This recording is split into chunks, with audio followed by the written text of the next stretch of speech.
The year is 410 AD. The location is Ravenna.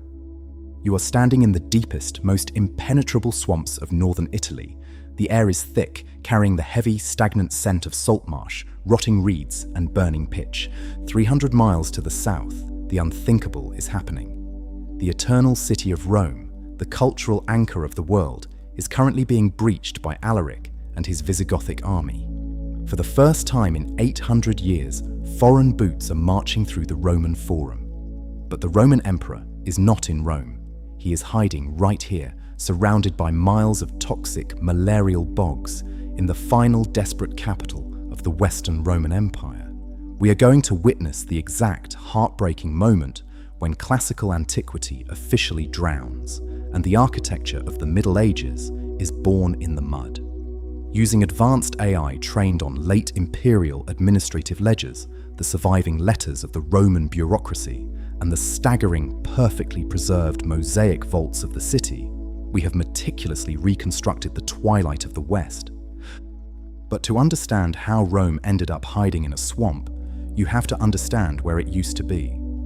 You are a praefectus praetorio, a high-ranking aging magistrate of the imperial court. And your career did not begin in this waterlogged fortress. It began decades ago, 2,000 miles to the north, in the roaring monumental capital of Augusta Treverorum, the city of Trier. This is 24 hours at the bitter end of an empire. The day begins at 5 a.m. The morning mist rolling off the Adriatic Sea is so dense you can barely see the buildings across the street. You wake up in a heavy, damp brick villa. You wrap yourself in a thick woolen cloak, fastening it with a heavy gold crossbow brooch. The dampness of Ravenna seeps directly into your bones.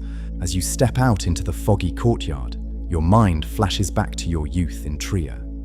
Trier was the second Rome of the north, the command center of the Rhine frontier. You remember walking through the colossal, looming black stones of the Porta Nigra, a city gate so impossibly massive and confident that it projected absolute, invincible Roman power directly into the dark forests of Germania. You remember standing in the Aula Palatina, the staggering, soaring throne room of Constantine, where the emperors of the West dictated the fate of the earth. But the earth shifted. The Rhine froze over. The tribal confederations crossed the ice. Trier was sacked. The northern frontier collapsed, and the imperial court was forced to run. They retreated to Milan, and when Milan proved too difficult to defend, they retreated again, shrinking southward until they backed themselves entirely into the sea. You do not fight the barbarians with iron anymore, you fight them with geography. By 7 a.m., you are navigating the wooden boardwalks that elevate the streets of Ravenna above the sinking mud. Ravenna is an architectural paradox. Because the ground is essentially a highly unstable wetland, the architects cannot build towering, massive stone monuments like they did in Trier or Rome. Heavy stone would simply sink into the earth. Everything here is built of relatively lightweight, simple, unadorned red brick. From the outside, the city looks plain, defensive, and entirely uninspiring. But you step inside the imperial chapel, and the illusion shatters. You walk through the heavy wooden doors, and you are instantly bathed in a blinding celestial glow. The interior walls and the soaring arched vaults are completely covered in millions of tiny, meticulously cut glass tiles, tesserae. The craftsmen have taken thin sheets of pure gold leaf and sandwiched them between layers of translucent glass, angling the tiles slightly downward to catch the flickering light of the oil lamps. The walls literally seem to dissolve into pure, shimmering light. You look up at the stunning, vibrant blue mosaics depicting the starry heavens and the figures of the saints. It is a breathtaking, deliberate psychological defense mechanism. Outside, the empire is violently collapsing into the mud, but inside these plain brick walls, the Romans have engineered a flawless, eternal, glittering paradise. This is the exact moment the architectural mindset of humanity shifts. The monumental public exterior pride of classical Rome is dead. It is replaced by the deeply private, internal, spiritual illumination of the Byzantine era. By 10 a.m., you are summoned to the imperial palace to manage the failing logistics of the state. You enter the grand audience hall to meet with the Emperor of the West, Honorius. He is a young man, profoundly isolated and wildly out of his depth. The historical accounts of his reign are incredibly surreal. As the panicked couriers arrive, their horses exhausted, bringing the catastrophic news that Alaric's army has breached the Salarian gate of Rome, the emperor is famously distracted. The historian Procopius records a legendary, chilling anecdote about this exact day. A eunuch rushes into the room, screaming, "Rome has perished." Honorius, who keeps a prized flock of exotic poultry in the palace, turns pale and cries out, "But she was just eating from my hands." He thinks the eunuch is talking about his favorite pet chicken, which he has bizarrely named Roma. When the eunuch clarifies that the city of Rome has fallen, Honorius breathes a sigh of profound relief. "I thought my bird was dead," he replies. Whether the story is a literal truth or a bitter historical satire, it perfectly captures the terrifying reality of your job. The emperor is completely detached from reality.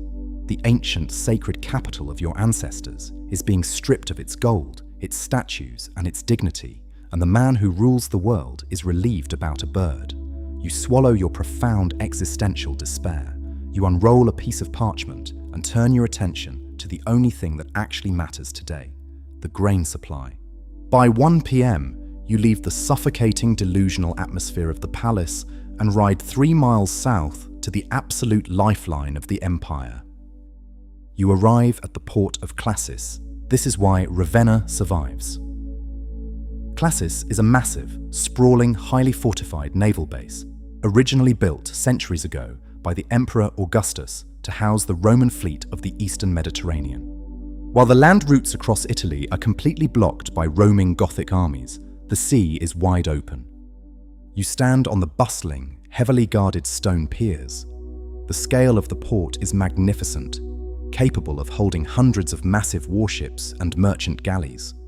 You watch as a massive, heavy-bellied grain ship drops its anchors. It has just arrived from Constantinople, the capital of the Eastern Roman Empire. The empire is officially split in two. While the West is dying, the East is thriving. The brilliant, heavily fortified capital on the Bosporus is sending thousands of tons of Egyptian and Anatolian wheat to keep the court of Ravenna from starving in the swamp. You meet with the Greek harbour masters. You sign the complex, heavily stamped ledgers, authorizing the transfer of the grain into the massive, vaulted brick storehouses along the docks. You are managing a highly efficient, maritime umbilical cord. As long as the ships from Constantinople keep arriving, the Visigoths can burn everything from the Alps to Sicily, but they cannot starve Ravenna. By 4 p.m., the military reality of the era arrives at the docks. You are meeting with the Magister Militum, the supreme commander of the Western Roman army. But the man you are meeting is not a clean-shaven Roman patrician in a polished bronze breastplate. He is a towering, battle-hardened warlord of Germanic descent. He wears a heavy chainmail shirt, thick trousers, and carries a massive iron broadsword. The classic Roman legions, the heavily disciplined uniform infantry that conquered the world, no longer exist. They have been completely replaced by foederati. These are entire tribes of barbarian mercenaries, hired wholesale to fight other barbarians on behalf of the Roman state. You sit at a wooden table in the customs house, speaking in a rapid, pragmatic mix of vulgar Latin and Gothic dialects. You are not discussing grand military strategy or the glory of the empire. You are negotiating a bribe. The commander demands payment for his troops. If they are not paid, they will simply turn around and sack Ravenna themselves. You signal your clerks. They bring out heavy, iron-bound chests. You open them, revealing thousands of gleaming, perfectly minted gold solidi. The Roman economy has collapsed into ruinous inflation, but the pure gold coin remains the absolute, unquestionable currency of power. You watch as the barbarian general carefully weighs the gold on a bronze scale. You are literally purchasing the survival of the imperial court, one chest of gold at a time. It is a humiliating, agonizingly fragile system of survival. By 7 p.m., the sun begins to set, casting a stunning, fiery reflection across the vast, shallow lagoons surrounding the city. The mosquitoes begin to swarm, a relentless, buzzing reminder of the malarial waters that protect you. You return to your villa for the evening meal.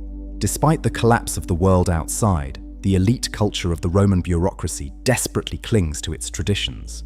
You recline on a wooden couch with your fellow magistrates and military officers. The meal is surprisingly lavish, utilizing the incredibly rich, specialized bounty of the local environment. You are served massive silver platters of fresh, roasted eels caught directly from the surrounding marshes, seasoned with imported black pepper from India. There is a rich, savory stew of wild duck and asparagus, accompanied by crusty bread baked from the imported eastern wheat. You drink a heavy, sweet wine, highly diluted with water. But the conversation at the table is completely devoid of joy. The couriers have brought the final, confirmed details of the sack of Rome. The Visigoths have stripped the gold from the temples. They have broken into the ancient tombs of the emperors. The psychological shock is paralyzing. For 800 years, the city of Rome was considered eternal, completely untouchable by the hands of mortals. Its fall shatters the very concept of cosmic order. A profound, suffocating silence falls over the dining room. You look at the older magistrates, men who, like you, remember the towering, invincible stone gates of Trier and the absolute certainty of Roman supremacy. You realize that you are the last generation to remember what the empire was actually supposed to be. By 11 p.m., the banquet concludes, and the city falls into a deep, tense quiet. You walk up to the flat roof of your villa. The only lights are the flickering torches of the guards patrolling the brick ramparts and the distant glowing beacon of the lighthouse at the port of Classis. You can hear the gentle, continuous lapping of the dark water against the muddy embankments. You look out into the pitch-black night. Rome is burning. The majestic, soaring basilicas of Trier are currently being occupied by Frankish warlords. The vast paved highways that connected the continent are becoming dangerous and overgrown. The world is violently shrinking. But as you stand in the damp, freezing air, looking at the dark, unassuming brick structures of Ravenna, you understand the undeniable genius of this city. It is not built for glory. It is built for endurance. The Visigoths do not have a navy. They cannot sail into the harbor, and their heavy cavalry would instantly sink and drown in the miles of bottomless, treacherous bogs that surround the city walls. Ravenna is completely, physically untouchable. You do not know that the Western Empire will officially completely collapse in just a few decades. You do not know that a brilliant Ostrogothic king named Theodoric will soon conquer this very city, or that the Byzantine Emperor Justinian will later send his armies to reclaim it, adding even more spectacular, staggering mosaics to the churches. But you know that this city will survive the night. The Roman Empire did not suddenly vanish into the void. It retreated, it adapted, and it learned to hide its brilliant, glittering soul behind plain brick walls in the middle of a swamp. This video is brought to you by the Paladin Learn History app. Scan the QR code to learn more history.